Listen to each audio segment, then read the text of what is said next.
Aujourd'hui, on essaye une Morgane. Alors vous allez me dire à quoi ça sert d'essayer une Morgane? Ces voitures, c'est toujours les mêmes. Elles n'ont pas changé depuis les années 30, le même look, le châssis avec du bois dedans. Alors c'est vrai et en même temps c'est faux, parce que cette Morgane-là, elle est toute nouvelle. Cette Plus Fort, elle a une nouvelle plateforme, un nouveau moteur et un look revu. C'est la Morgane du 21e siècle.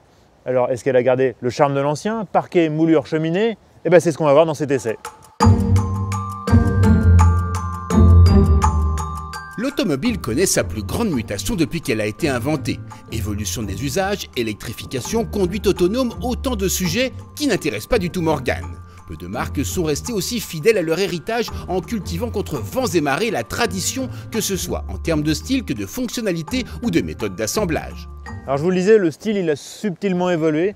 Par exemple au niveau des optiques qui intègrent désormais des feux de jour, ça c'est une obligation légale en Europe.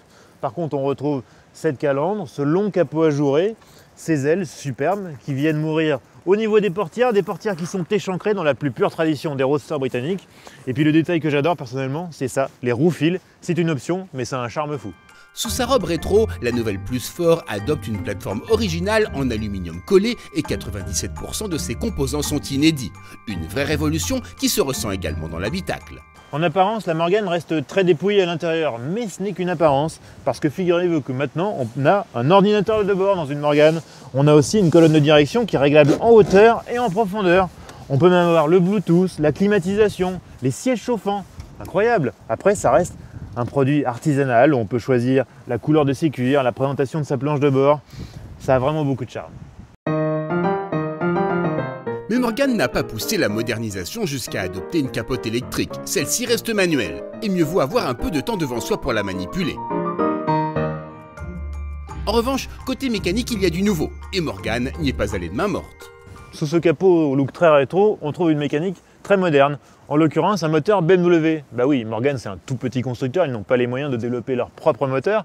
Donc ils ont sonné chez le constructeur bavarois, qui leur a fourni ce 2 litres turbo qui fait un peu plus de 250 chevaux. C'est une mécanique bien connue chez BMW, on la retrouve sur le Z4 ou sur la série 330i. Ici, elle est disponible au choix avec une boîte manuelle à 6 rapports ou comme ici, une automatique à 8 rapports.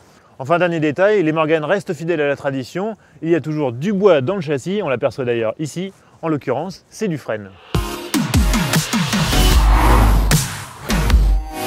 Une boîte automatique sur une auto privilégiant l'authenticité des sensations, voilà qui pourra surprendre. Reste que cette transmission facilite grandement la prise en main, notamment en ville. Dans le même ordre d'idée, la direction assistée électrique rend l'auto très maniable et douce à conduire. Mais mieux vaut se méfier de l'eau qui dort. Avec ses airs de vieille dame bien élevée, on lui donnerait le bon Dieu sans confession avec cette Morgane. Mais en vrai, c'est une bougresse. Pensez donc, plus de 250 chevaux pour à peine plus de 1000 kg. Autant dire que niveau accélération, ça déménage. En plus, justement, ces accélérations, elles sont ponctuées de psh, de la wastegate du turbo. Et ça, c'est quand même assez grisant. Le 0 à 100 km/h est expédié en 4 secondes 8, ce qui permet à cette Morgane de rivaliser avec une Porsche 718 Cayman. Mais à la différence qu'ici, on a les fesses au ras du bitume et la tête baignée de courant d'air. Capable d'impressionnantes accélérations, la Plus Fort étonnera bien des kidams, surpris qu'une auto au look d'ancienne puisse avoir des performances aussi contemporaines. Reste que le châssis, lui, est plutôt old school. Alors autant le dire tout de suite, côté châssis, ça respire pas la modernité. La direction est assistée, c'est bien pour le confort, mais du coup, on sent pas trop bien ce qui se passe dans les roues avant. L'amortissement est pas génial. Et globalement, le niveau d'adhérence par rapport à la puissance disponible, c'est un peu limité. Donc dès qu'on est sur du gras mouillé, la prudence s'impose. Plus que jamais, une Morgane reste inclassable. La Plus Fort combine les saveurs d'une ancienne et la facilité d'utilisation d'une moderne, mais possède également un caractère bien trempé. Quitte à souvent déborder son châssis, encore un peu rustique, l'amateur de sportivité lui préférera une Caterham à la mise au point plus aboutie. Mais pour celui qui veut goûter aux délices d'une ancienne moderne, la Morgane Plus Fort n'a pas d'égal.